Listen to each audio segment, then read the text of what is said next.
A dead rubber game against Moroka Swallows last season sacrificed Tebogo Mokoena because we were just going to play the first leg of the semi-final against Esperance. Now, I'm thinking about the game against Sekhukhune United, quarterfinal fixture. Miguel Cardoso is aware that Rolando Mokoena reached the final and lost the final. So he's already under pressure to take Mamelodi Sundowns to the last stage of this competition. And he will probably be tempted to use the best of his players. I'm mentioning that Tebogo Mokoena story because shortly after the Sekhukhune quarterfinal Nedbank fixture, next Tuesday, the 1st of April, Mamelodi Sundowns is hosting the very same team from Tunisia, Esperance. Well, welcome to Oscar Football, where we engage and discuss on anything to do with football from Africa to the world and from the world to Africa. Well, before we get into the starting 11, I would hope to see against Sekhukhune United that is well rested after the international break.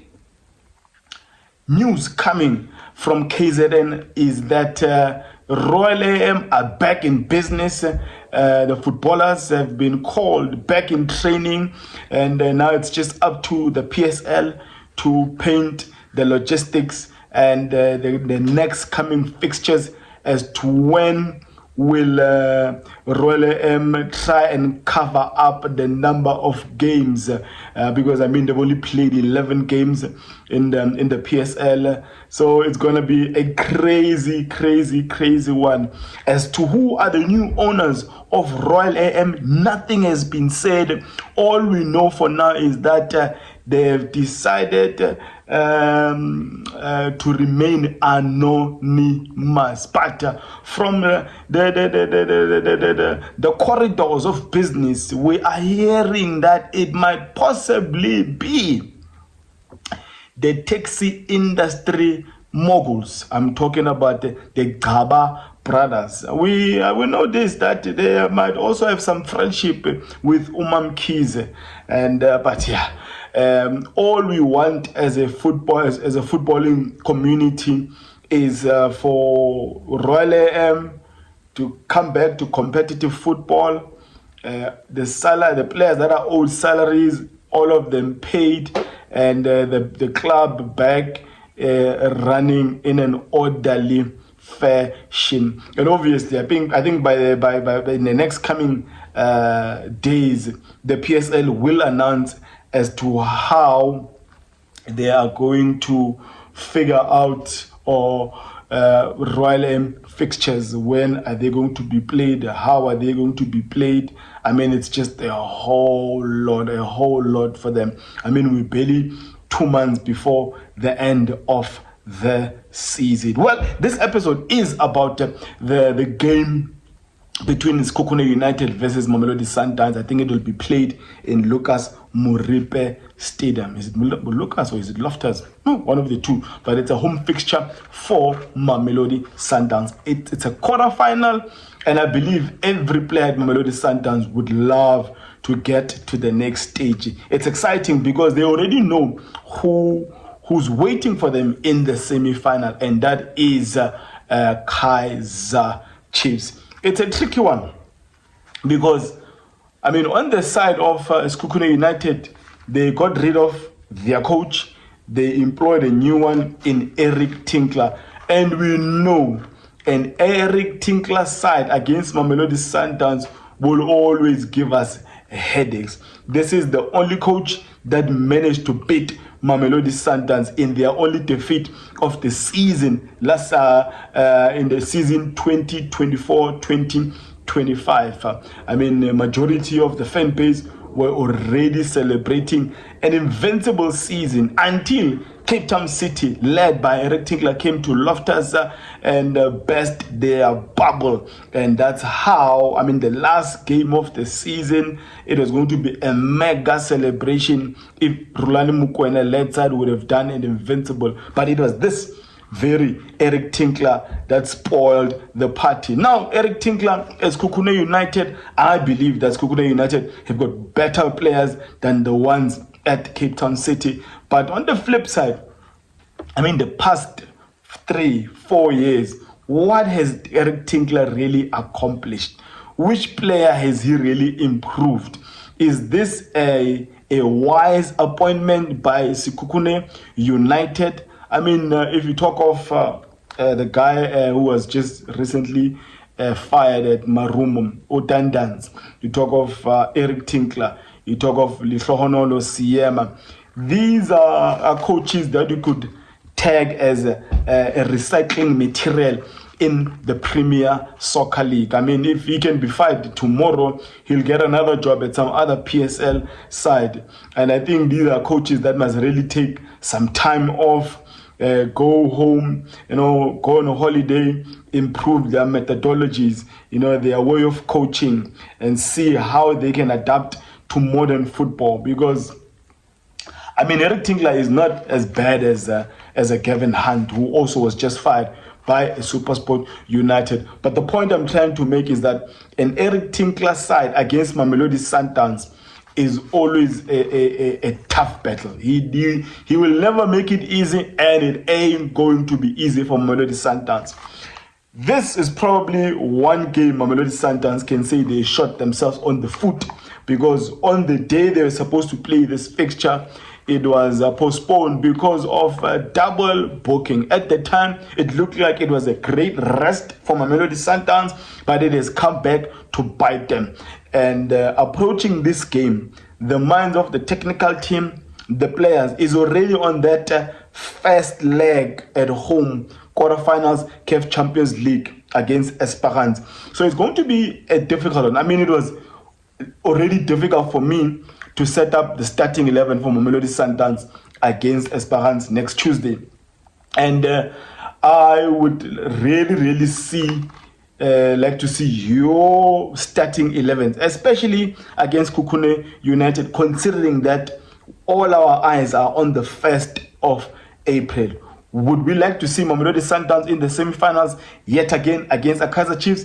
Yes, but it ain't going to be easy. But let us, and I think Sekhukhune United, they really see a chance. They really see themselves beating Mamelodi Sundowns this time around. Mamelodi Sundowns will be tempted to use fringe players or players that have not really played that much. I mean, Mamelodi Sundowns alone sent out, is it 9 players? 9 players if you include Shalulile to play for their nations. And that's a whole lot of players. That's almost the whole team. And now they have to figure out what's going to happen against a Sekhukhune United. Let me hear your comments on the section below as to which lineup would you put against a Sekhukhune United. That is also very good. And if there's someone in this league that is very good in playing transition football or counter attack football, is there Eric Tinkler? Eric Tinkler at Maritzburg. He had the likes of, forgot the players. The player, he had some very good players, and they were playing some sick transition counter attack football. And then I think where we didn't really see where Eric Tinkler was going was at Cape Town City. So tomorrow, Mamelodi Sundowns should be careful of the likes of Keleto and the guy that came from, I forgot his name now, from a loan from Orlando Pirates. And then there's this Nigerian striker who's always in the box, who's always sniffing around, and the Zambian guy as well. So it's going to be a tough one, considering that Sekhukhune United will be smelling the semi-final. It's not going to be an easy one, depending on the formation and the personnel that Miguel Cardoso will employ for tomorrow. Without wasting any time, let's go to my starting 11. You don't have to agree, but you can engage on the comments below as to why you have put the one you have put for yourself. Now, number 1, I ain't changing that. He had a long break and just 2 games, I think, before the international break. It was the Orlando Pirates. I forgot the I think I forgot the one before that one. So Williams, I'm starting him. I mean, it's easy to say let's start with a Onyango. But even if Williams, I mean, we're risking big players on this one, considering the Esperance game. But I'll rather start a Williams, considering that he had a long break as well before he came back, and another stop of this international break. So my number one will be a Ronza Williams. Right back. Here are my reasons. I'm putting Thapelo Morena as a right back because I don't see Thapelo Morena starting that game against Esperance. So the boy must be told, sacrifice, give it your all for the next 70 minutes or 65 minutes in this game against Sekhukhune, because I mean we've got a pacey Kelly, so we've got a pacey left footer, and they really probably going to press us high, and that's how a Eric Tinkler team plays.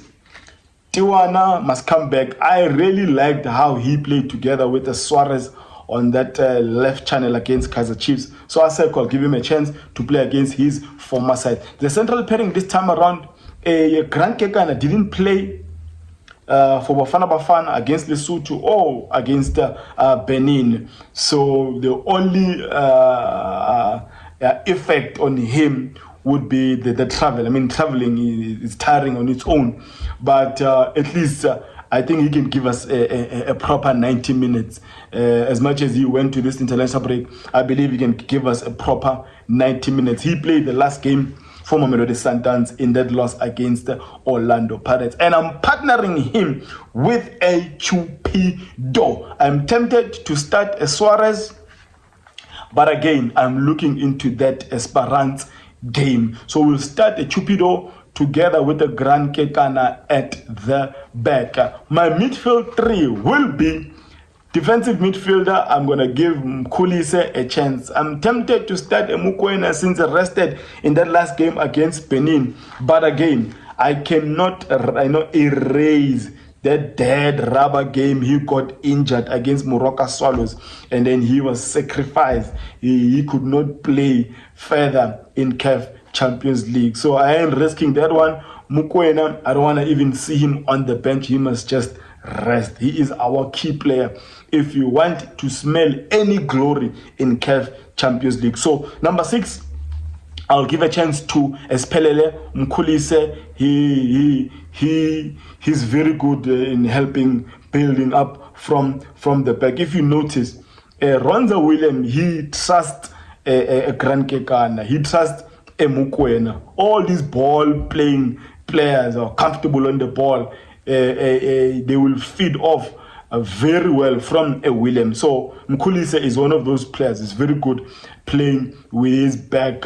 With the opponent on his back. He can turn, he can spray passes left and right. So I'm going to give Spelele a chance to continue also proving a lot of people that he deserves to be in this Mamelodi Sundowns Sundowns team.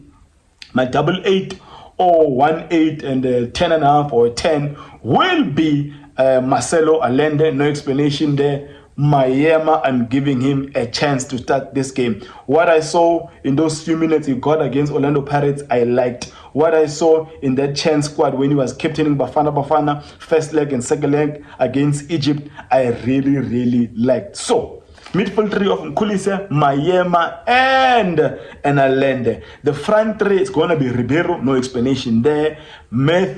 Tash Matthews, and let's give a run to a man who never gets injured, a man fit like a horse, the captain of Namibia, the Namibian sniper himself, Peter Shalulile. I'm not expecting him to go over 60 minutes, and players like your Sales can come from the bench. I was also tempted to start a Sales, but a Sales has proven that starting from the bench from him has really worked wonders. Now, that is the starting 11 of Oscar Ntsinzi football for Mamelodi Sundowns. I'm hoping this match finishes in 90 minutes, and I still see a lot of goals. These guys have got good players. They've got a Munare, they've got the captain Mtambo, but their defense is leaking. Their defense is porous, and their goalkeeper should not be trusted. The players have put in the midfield, especially Mayema. I'm expecting him to take a lot of shots outside goal, because I don't trust the Sangara, the Ivorian goalkeeper. And if you're seeing this space and this content for the very first time, love if you join this family by subscribing. You do support the channel by liking, by commenting, by sharing, and by commenting on the section below. Further going on to send stickers or send money, donations, all of it are well received. Now let me end it there by declaring, may my God bless you all.